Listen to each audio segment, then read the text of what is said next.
I don't know about you, but I used to love watching The Office. Such a good show. And one of my favorite characters on that show was Dwight Schrute.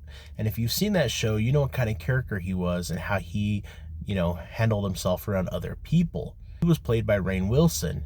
And I was kind of wondering, is Rainn Wilson anything like Dwight Schrute in real life? Started looking into it and found out that Rainn Wilson has gone through a lot of problems in his life. He's dealt with some pretty severe depression, anxiety, and has some problems dealing with people at times.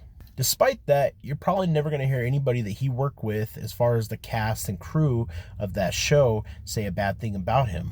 Next to Steve Carell, Rainn Wilson was probably one of the biggest father figures on that show. There are a lot of stories about how he would go around and always reach out and see how people were feeling.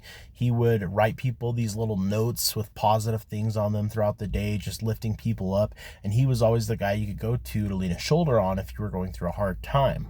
And I think I understand why, because Rainn Wilson has gone through a lot of personal problems, a lot of mental health issues himself, and I think he is very empathetic of those around him and wants to make sure that nobody else is going through that kind of suffering as well.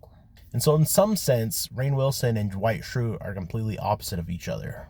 Although Dwight Schrute had his redeeming moments, I'll say that.